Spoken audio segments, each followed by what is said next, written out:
नमस्कार साथियों, एक बार अपना आप सभी का हार्दिक अभिनंदन और स्वागत करते हैं। आज के अपने लाइव क्लास है वो नहीं हो पाई, तो आपके लिए रिकॉर्डेड क्लास अब हम लेकर के आ चुके हैं। तो भाग 5 के अंदर आज हम जयपुर संभाग के जो अन्य स्मारक पैलेस बने हुए हैं उनके बारे में चर्चा करने वाले हैं। तो जो भी साथी क्लास को देख रहे हैं उन सभी का हार्दिक अभिनंदन और स्वागत। और आपका इतना प्यार मिल रहा है और क्लासें भी लगातार हम आपके लिए लेकर के आ रहे हैं, तो सभी साथी अब हमारे साथ जुड़े रहे। तो चलिए अपने आज हम बात करने वाले हैं जो अगला हमारा यहाँ पे पैलेस या फिर जो स्मारक बना हुआ है उसके बारे में बात करते हैं। तो साथियों, हमने सुबह की क्लास के अंदर दीवान खास पढ़ा था जिसको सर्वतोभद्र के नाम से जाना जाता है, और उसी के अंदर एक गंगाजली चांदी का जल कलश है वो यहाँ पे रखा हुआ है। तो आइए इसके बारे में चर्चा करते हैं, क्या है इस गंगाजली जल कलश की कहानी। तो दीवान खास के अंदर दो बड़े पात्र रखे हुए हैं, दो बड़े पात्र यहाँ पे रखे हुए हैं, और कहा जाता है कि इनका जब निर्माण किया करवाया गया था उसके अंदर कितने सिक्कों को लगवाया गया था? 14,000 झाड़साई, 14,000 झाड़साई सिक्के, 14,000 झाड़साई सिक्कों के द्वारा है वो इसका निर्माण करवाया गया था या फिर इसको बनवाया गया था। और उसके बाद है वो इसको कहाँ पे रखा गया था? वो रखा गया था एडवर्ड सप्तम के जो राज्यारोहण सम्मेलन हुआ था उस समय इसको इंग्लैंड की यात्रा के दौरान है वो दोनों पात्रों को गंगा जल से भराकर वो अपने साथ लेकर गए थे। तो अपने साथ कौन लेकर के गया था? माधो सिंह द्वितीय, माधो सिंह द्वितीय इंग्लैंड लेकर गए, इंग्लैंड लेकर इसको गए थे और गंगा जल से यह भरा हुआ था, गंगा जल से भरा हुआ। उसके बाद अगला हमारा आता है दीवान ए आम। दीवान ए आम के बाद बात कीजिए एक बार साथियों, कुछ लाइनें इसके बारे में, एक इंपॉर्टेंट लाइन है वो भी आप नोट करो।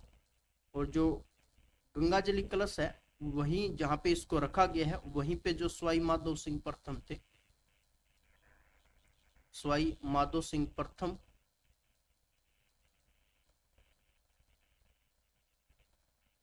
स्वाई माधो सिंह प्रथम, स्वाई माधो सिंह प्रथम की जो राजशाही पोशाक है, राजशाही पोशाक, राजशाही पोशाक भी कहाँ पे है? यही दीवान ए खास के अंदर है वो रखी हुई है। उसके बाद हम बात करते हैं साथियों आगे दीवान ए आम के बारे में, जो कि सभा निवास के नाम से जाना जाता था। यहाँ पे सार्वजनिक दर्शकों के रूप में यह काम में लिया जाता था, सार्वजनिक, सार्वजनिक दर्शकों के रूप में काम में आता था। उसके बाद इसके अंदर जो खंबे लगे हुए हैं वो संगमरमर के हैं, संगमरमर के खंबे, संगमरमर के खंबे इसमें लगे हुए हैं। और प्लास्टर से खूबसूरत यहाँ पे चित्रकारी भी की गई है, प्लास्टर से खूबसूरत, खूबसूरत चित्रकारी, प्लास्टर से खूबसूरत चित्रकारी भी यहाँ पे की हुई है। उसके बाद अगला महल आता है मुबारक महल, जिसको जयपुर का सिटी पैलेस के नाम से जाना जाता है। और इसका जो निर्माण है साथियों वो माधो सिंह द्वितीय के द्वारा इसका निर्माण करवाया था, माधो सिंह, माधो सिंह सेकंड द्वारा निर्मित। इसका निर्माण है वो किसके द्वारा करवाया गया था? माधो सिंह सेकंड के द्वारा इसका निर्माण करवाया गया था। और कब इसका निर्माण करवाया था?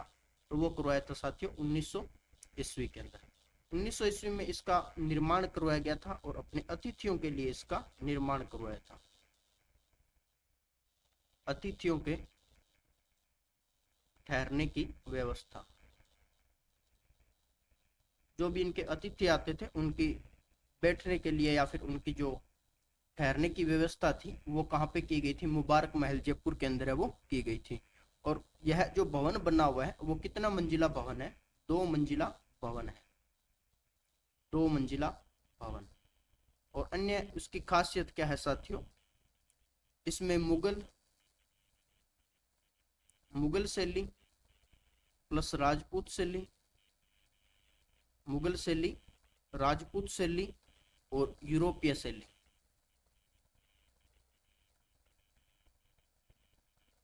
3 प्रकार की शैलियां हैं वो इसके अंदर हमें देखने को मिलती है। तो कौन कौन सी शैलियों से यह बना हुआ है और कौन कौन सी शैलियां हैं जो हमें इसके अंदर मिलती है, तो मुगल शैली, राजपूत शैली और यूरोपीय शैली है वो हमें देखने को इसके अंदर मिलती है।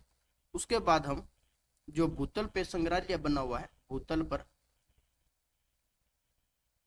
पर जो संग्रहालय संचालित है यहाँ पे, उसके अंदर पोथी खाना भी बना हुआ है। पोथी खाना है जहाँ पे अधिकारी बैठा करते थे, अधिकारियों की जगह, अधिकारियों के लिए जगह भी यहाँ पे बनाई हुई थी और राज परिवारों का यह निजी पुस्तकालय हुआ करता था। यहाँ पे जो राज परिवार थे, राज परिवार का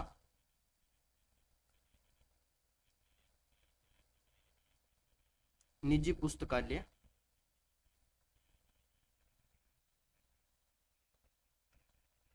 बना हुआ था। तो राज परिवार का निजी पुस्तकालय है वो कहाँ पे बना हुआ था? मुबारक महल जयपुर के अंदर, जिसको सिटी पैलेस के नाम से भी जाना जाता है। आइए उसके बाद हम बात करते हैं सिहल खाना के बारे में। तो सिहल खाना क्या था साथियों? आमेर और जो जयपुर के शासक थे, आमेर और जो जयपुर के शासक थे,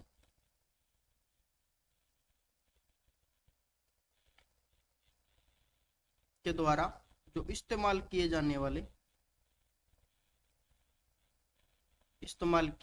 वाले हथियार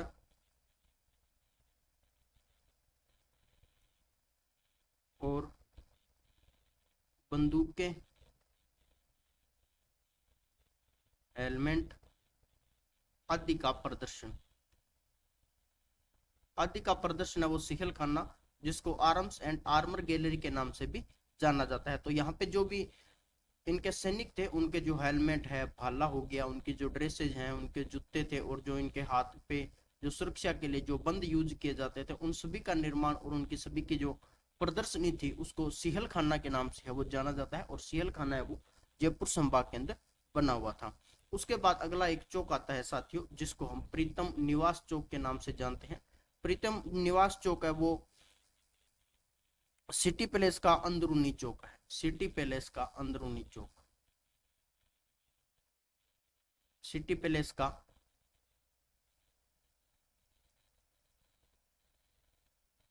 अंदरूनी चौक, सिटी पैलेस का अंदरूनी चौक के नाम से वो इसको जाना जाता है।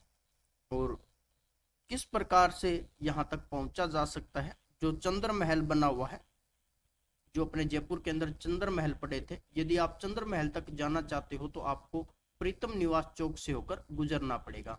उसके बाद यहाँ के 5 दरवाजे बने हुए हैं, यहाँ पर जो 5 दरवाजे बने हुए हैं उनके अंदर नंबर 1 पे आता है मयूर द्वार, और नंबर 2 पे आता है कमल द्वार, उसके बाद अगला लहरिया, और उसके बाद आगे नोट कीजिए गुलाब द्वार, मयूर, कमल, लहरिया और गुलाब द्वार। साथियों तो 4 द्वार है वो यहाँ पे बने हुए हैं, सॉरी 4 दरवाजे हैं वो यहाँ पे बने हुए हैं। उसके बाद मयूर जिसको पिकॉक गेट कहा जाता है, कमल जिसको लोटस गेट, लहरिया हरा द्वार के नाम से जाना जाता है, गुलाब जिसको रोज गेट के नाम से जाना जाता है। तो आप सभी का डायग्राम है वो भी आप यहाँ पे देख सकते हो। तो ये जो 4 दरवाजे हैं,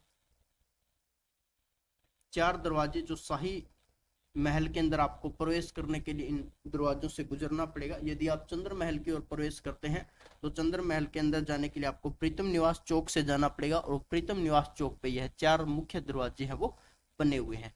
तो आइए साथियों, उसके बाद जो मयूर प्रवेश द्वार है जिसको पिकॉक गेट के नाम से जाना जाता है, उसके ऊपर एक डाक टिकट है वो जारी किया गया था। तो वो जारी किया गया था 1 जनवरी 2017 को। 2017 को है वो मयूर प्रवेश द्वार है, या जिसको पिकॉक गेट के नाम से जाना जाता है, उसके ऊपर 25 रुपए का 25 रुपए का डाक टिकट जारी किया था। ₹25 का डाक टिकट है वो जारी किया गया था। कब किया गया था, एक बार पुनः इसको लिखो, 1 जनवरी 2017 को। कितने रुपए का, ₹25 का डाक टिकट, ₹25 का डाक टिकट है वो इसके ऊपर जारी किया गया था। उसके बाद आगे बात करते हैं जैन निवास उद्यान के बारे में, और चंद्र महल के सामने यह स्थित है। चंद्र महल के सामने, चंद्र महल के सामने यह स्थित है और ये इसका मुख्य द्वार है। और किसके द्वारा यह उद्यान बनवाया गया था, सवाई जय सिंह द्वारा। सवाई जय सिंह द्वारा इसका निर्माण है वो करवाया गया था। और जैन निवास उद्यान के कोने के अंदर सवाई ईश्वरी सिंह की छतरी भी बनी हुई। सवाई ईश्वरी सिंह की छतरी, सवाई ईश्वरी सिंह की छतरी है वो कहाँ पे बनी हुई है साथियों, सवाई जय सिंह द्वारा निर्मित जैन निवास उद्यान के अंदर चंद्र महल के सामने है, वहां पे सवाई ईश्वरी सिंह की छतरी है वो बनी हुई है। उसके बाद आगे हम बात करते हैं गोविंद देव जी मंदिर के बारे में। इस मंदिर का जो निर्माण करवाने वाले शासक थे वो कौन थे, सवाई जय सिंह। सवाई जय सिंह के द्वारा है वो इसका निर्माण करवाया गया था। और जो जयपुर के शासक थे उनके आराध्य देव इनको माना जाता है। जयपुर के शासकों के आराध्य देव, जयपुर के शासकों के आराध्य देव के रूप में इनको पूजा जाता है। और देव जी का मंदिर है वो सिटी पैलेस के अंदर ही बना हुआ है। और किस संप्रदाय का यह मंदिर है, तो वो है गौड़ीय संप्रदाय। गौड़ीय संप्रदाय का मंदिर है।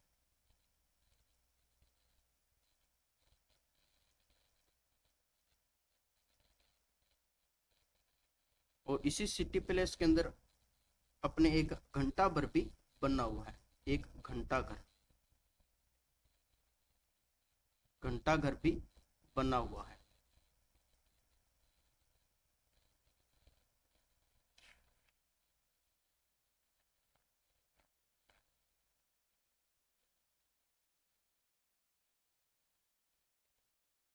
उसके बाद साथियों हम आगे बात करते हैं बादल महल के बारे में। बादल महल का निर्माण है वो जयपुर की सबसे प्राचीन इमारतों में से इनको गिना जाता है। जयपुर की प्राचीन इमारत, जयपुर की एक प्राचीन इमारत के रूप में है वो इसको जाना जाता है। और जयपुर नगर बसने से पहले इसको ताल कटोरा के किनारे शिकार के जो ओदी थे,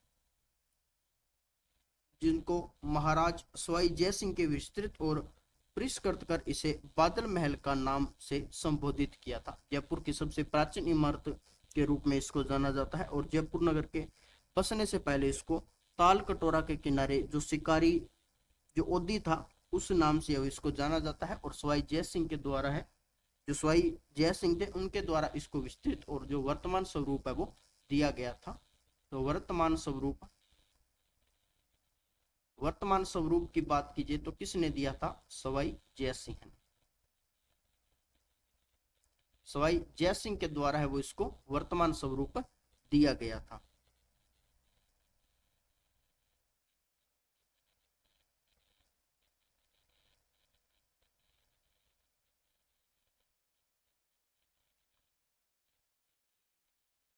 उसके बाद अगला आता है हमारा जंतर मंतर जयपुर, जिसको एक खगोलीय वेधशाला के नाम से, खगोलीय वेधशाला, खगोलीय वेधशाला के रूप में इसको जाना जाता है। और सवाई जय सिंह के द्वारा है, सवाई जय सिंह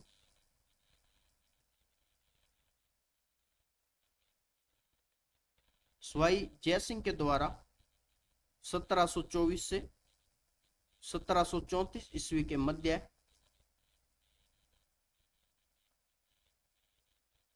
मध्य इसका निर्माण करवाया था। 1724 से 1734 के मध्य है वो इसका निर्माण करवाया था। और सिटी पैलेस के पास इसका निर्माण करवाया गया था। और यहाँ पे कुल 19 खगोलीय 19 खगोलीय उपकरण लगे हुए हैं।